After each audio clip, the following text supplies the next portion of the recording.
Welcome to Trulyfit, the online fitness marketplace connecting pros and clients through unique fitness business software. Thank you so much for joining the Trulyfit Podcast. Why don't you give my listeners in the audience a little background on who you are and what it is you do in the health and fitness industry? Sure, Steve. My name is Kaleen Canevari, and I'm the founder and CEO of Flexia, a connected fitness company that brings the Pilates studio experience into your living room with a smart Pilates reformer and an online studio of classes. So my background's in mechanical engineering and a Pilates instruction. So I have seen it all. I've spent many, many years getting my hands dirty on Pilates equipment of all brands. And I've also spent many, many years working with clients in the studio. And both of those experiences have really brought me to where I am today with Flexia. And I'm sure it helps to have that engineering mind to look at that. I have the opposite of the engineering mind. I couldn't fix a door if it breaks in my house, but I have the creative mind. So because I have a Pilates background too, I've always looked at the reformer and I would sort of Google different brands and companies and prices and think, I could make this way cheaper, at least take the pieces and parts that I want from what the reformer does and make this. I never got to that point, right? As a creative, you have a ton of ideas. You can only stick to some of them. But is this something that sort of drove you towards designing this? Or if not, what drove you towards designing your own reformer and coming up with this company, Flexia?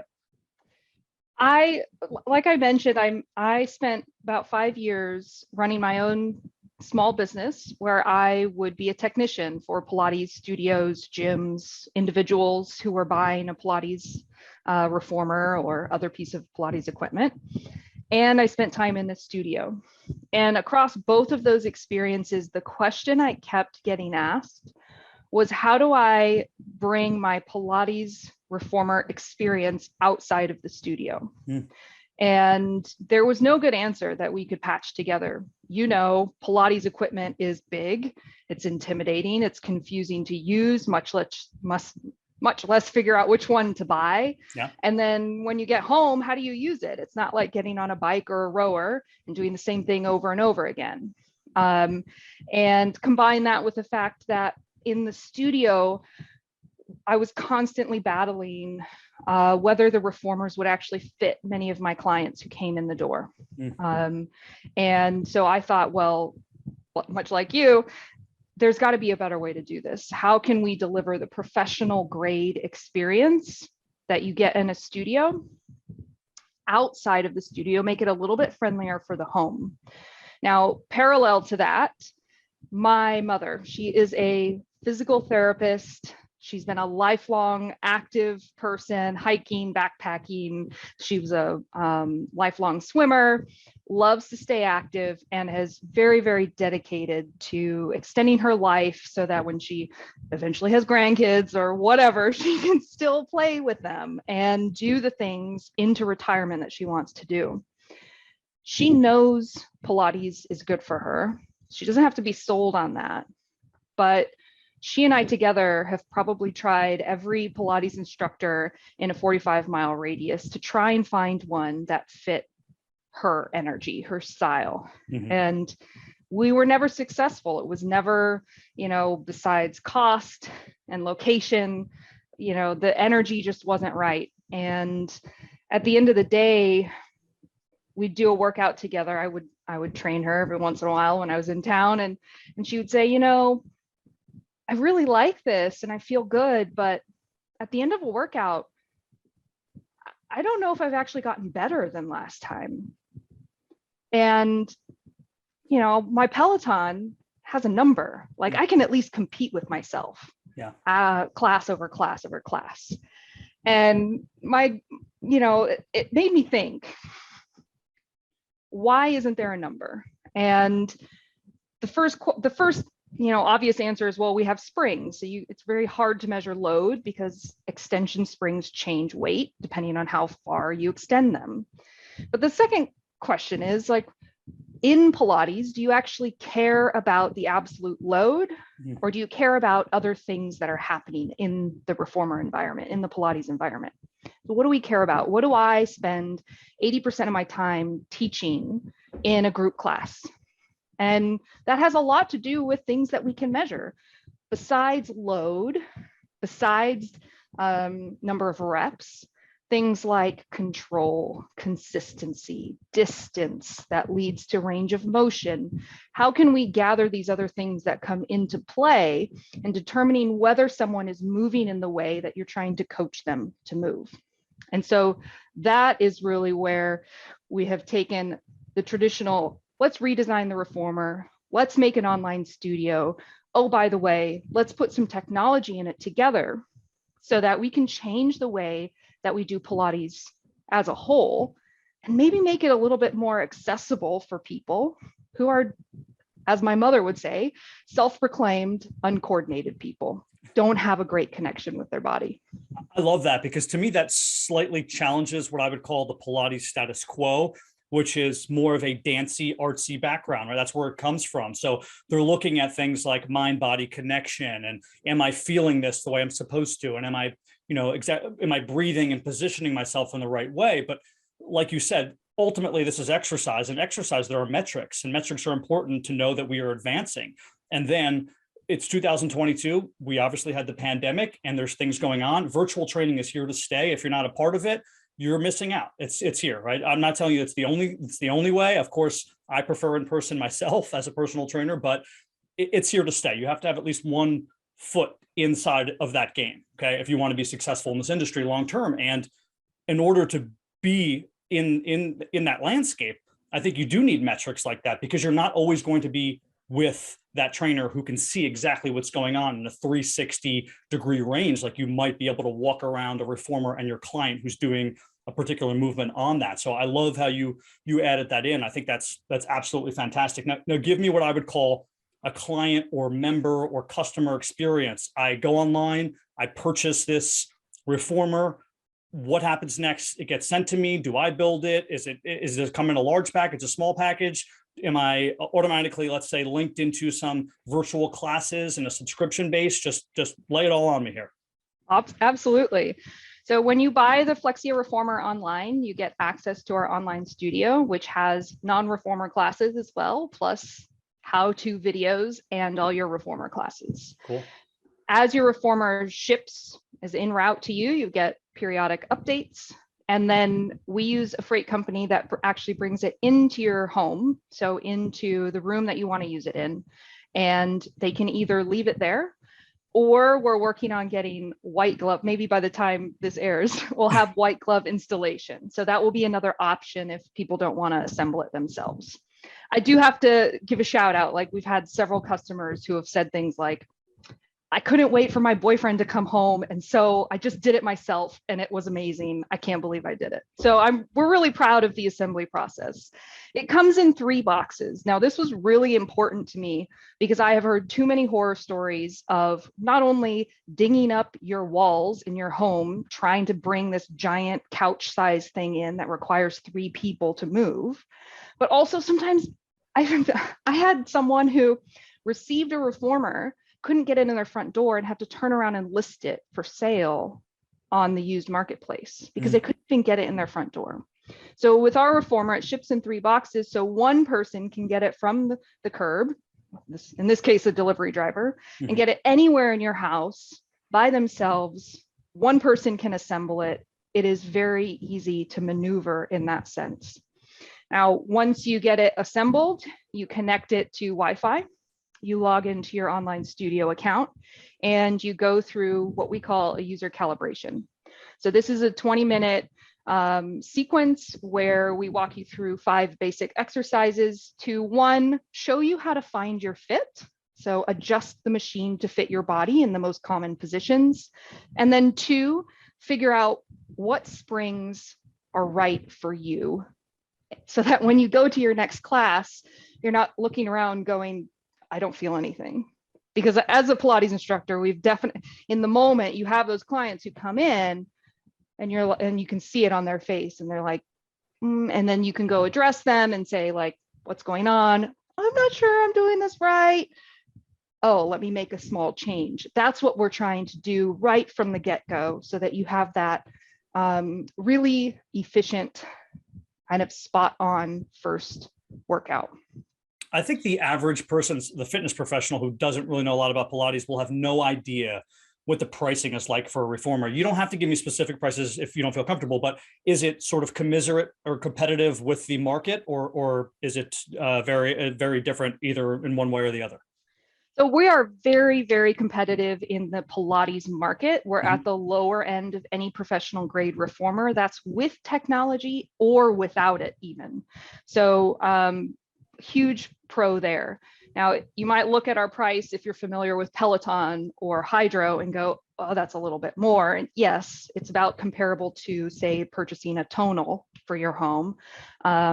But in general, this is something that we have financing options for, and you can basically pays for itself in about a year. Yeah. And again, for those, most people are familiar with the concepts of Pilates who have listened to this podcast before, because this is probably our 7th episode touching on something Pilates related. But even for those who are not, a Peloton, ultimately, there's only one thing you can do with it. With a Pilates reformer, if you have a good enough instructor, which apparently I'm sure your instructors are that you're hiring, you can do anything you can possibly dream of and more. It is one of the best, if not the best, one-piece equipment in the fitness industry to do whatever you need to do. And, for me, I worked a lot with seniors.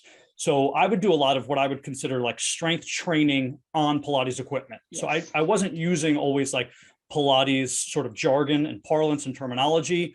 I was just putting my seniors on there because it was very difficult for me to get them in a position where I can fire their quads, let's say, without them, being worried about, let's say, stability or other factors, right? I can just lie them down prone and we can go through or supine, and we can go through the motion. So let's talk a little bit more about your reformer specifically. So we have the one main difference is, number one, I imagine it's lighter if you're putting it in the mail than maybe your average reformer.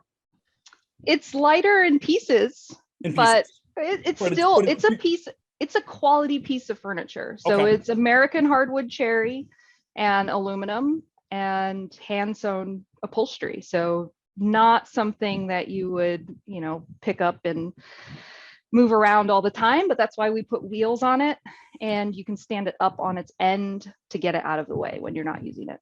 I think that's a good thing for anyone who's had the unfortunate experience of working with one of those like plastic aluminum, like YMCA reformers that they don't even have a brand on them sometimes. I mean, it's horrible, right? You need the wood, you need the upholstery and the proper springs, obviously. Did you foresee any major road bumps when designing this, whether it was at like the sort of the factory level, or let's say you wanted particular, we didn't even talk about this yet, accessories that you could or could not get associated with it? And I guess you could add to that, are you ordering accessories, let's say like the box or a jump board in addition to, does that come with it? How does that work?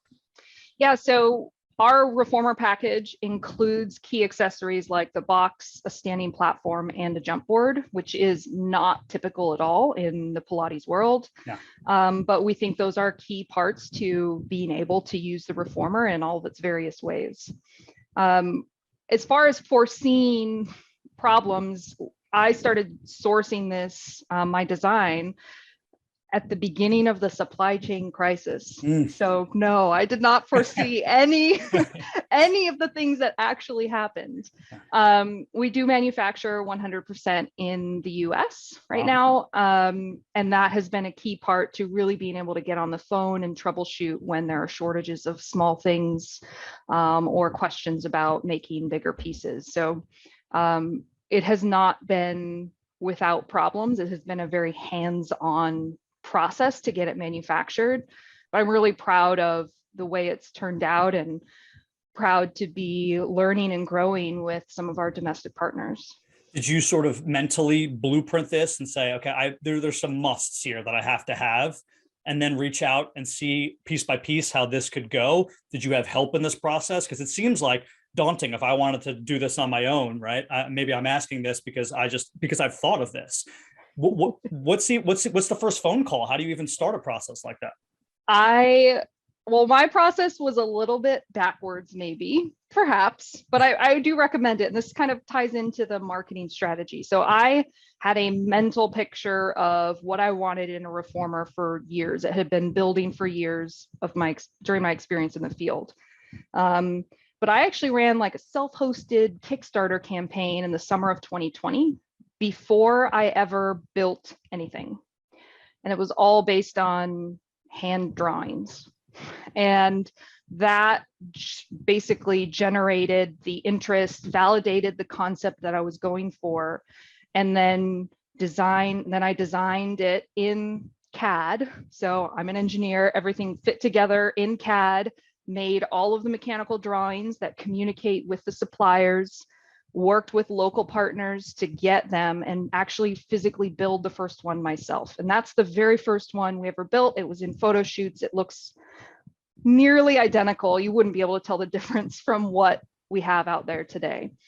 From there, that's when the real difficulty started with figuring out who's a good partner.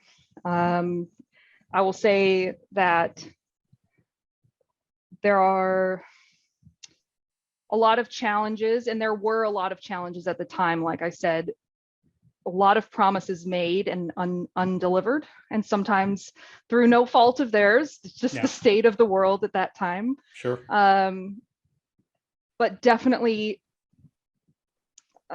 stressed my communication and grew my communication skills. And that is along a parallel path of really growing the team and figuring out, okay, let's go from 1 person to 3 people, then to 5 people, and who's going to take on what, and how is all of the reasoning for why certain parts are exactly the way they are with the right material and the right sizes. That was all in my head, but I'm out here pitching investors and doing all this other stuff. So the communication aspect of this was immense.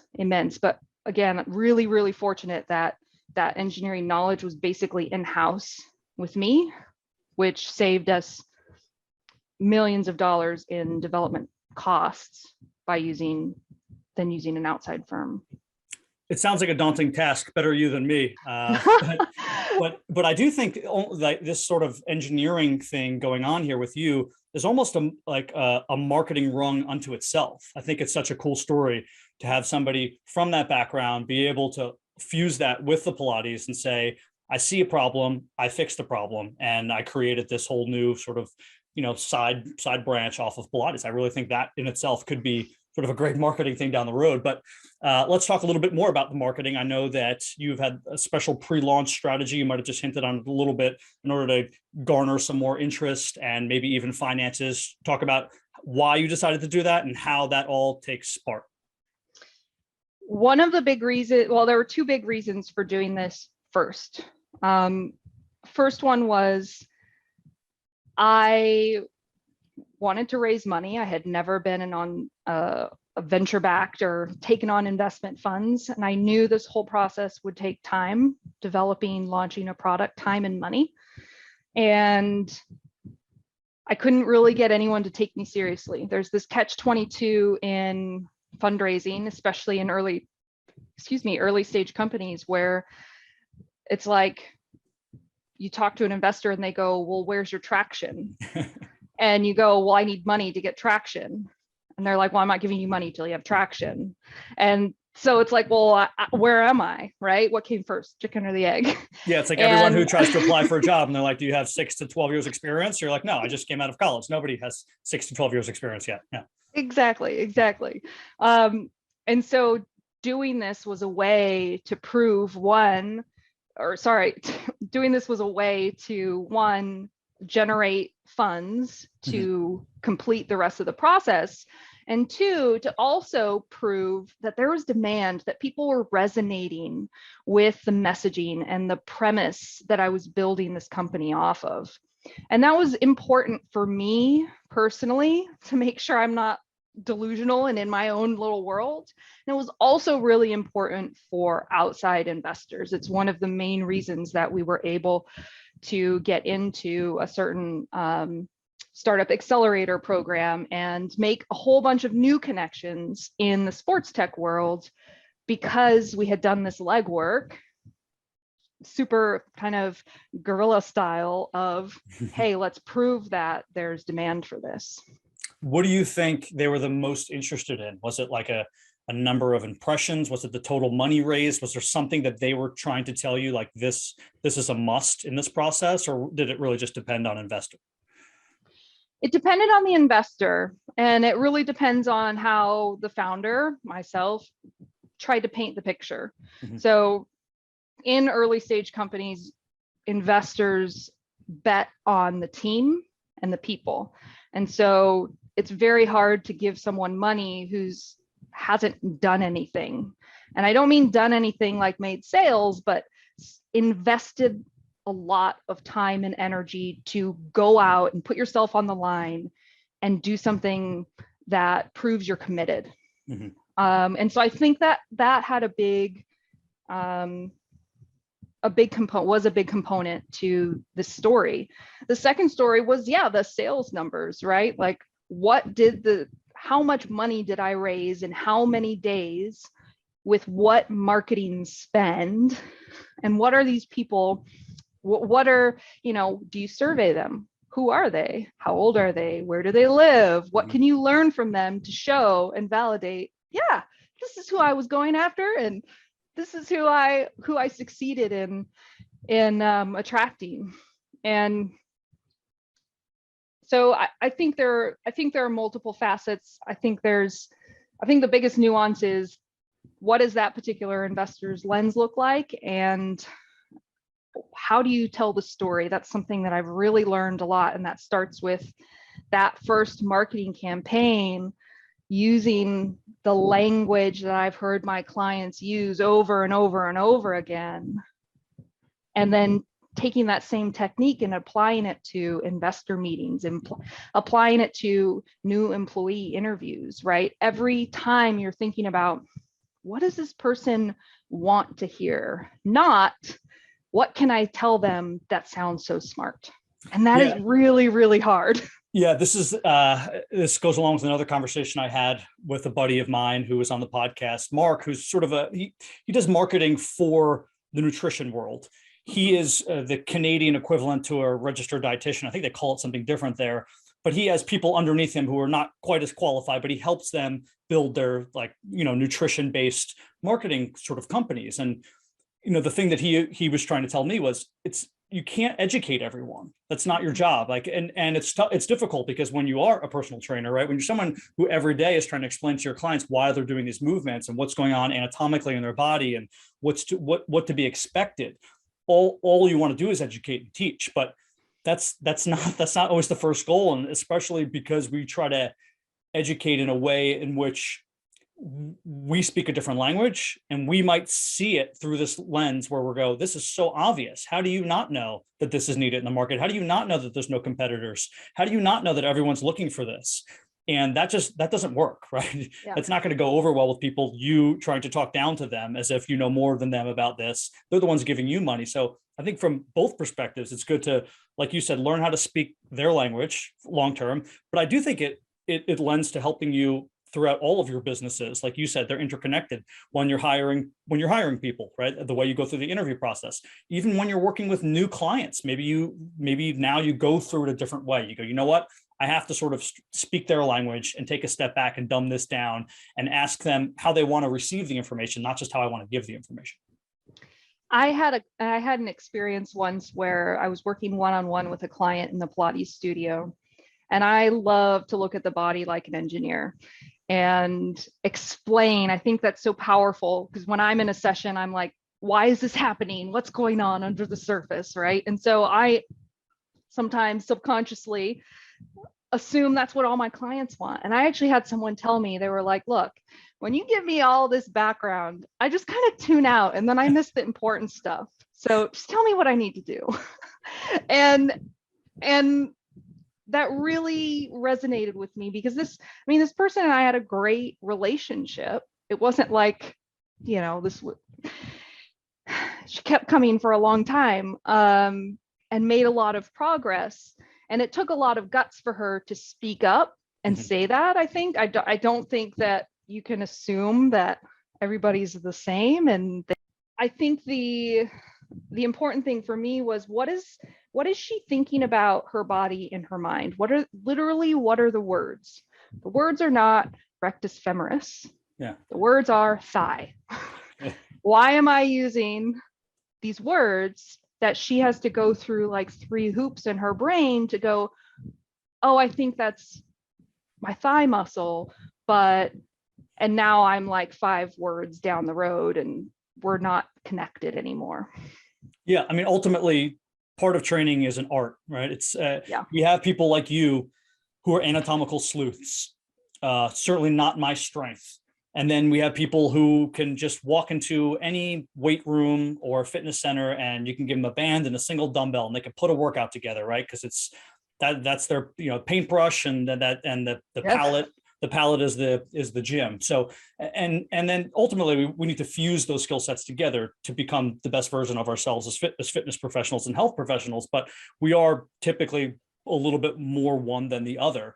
And I think the sooner you recognize that as a person, the better off you become in the other areas too. And it sounds like also not just in the other areas of fitness and health, but in the other areas of business and finance and recruiting and all of these other interconnected fields if you want to take the next step in your ventures. Absolutely. Absolutely. It's been amazing how many, I think a lot of people liken sports and business, what it's like to be on a sports team, and then what it's like to run a business, how all of those things interrelate. And it can be a tired cliche. Absolutely. But it's so true. And it happens all the time with multiple things, the intersectionality and the lessons learned in one area that absolutely can carry over and should carry over to another aspect of the business. It's really cool when you have the bandwidth and the time to think about it. What is the next goal or venture in Flexia? Is it just to grow in general, right? Get bigger, sell more? Is it to expand sort of the online section of this, have more classes, have different classes, have more trainers? What is in store in the next year or two? In the next year or two, we're really focused on delivering more client-facing features that enhance their workout experience. So honing our tech, making sure that it is actually doing the things that we think it's doing, listening to our customers, and growing the content library. That might involve hiring a few more instructors, but I think there's the process of marrying content with technology. And we're basically creating a genome of this exercise should have these metrics and this and that and the other, and where else does it appear, et cetera, et cetera. And that takes a long time to do. And so I think the next 2 years are very focused on product development and getting in front of more people so that they can experience Flexia and help us make it better for them. Do you have any idea of the metrics, or will you ever, or are you concerned with the metrics of how many people are using Flexia's electronic program one-on-one? So let's say Steve hops on there and I have a video in front of me and I'm watching somebody teach and I'm taking it, okay? Mm-hmm. Bob decides he's just going to use it on his own. He's not going to turn on anything. He's going to use it. And Sally decides she's going to bring her personal trainer to her house and work on it. Do you have an idea of those metrics? Are you concerned with that? Does that matter in the business model?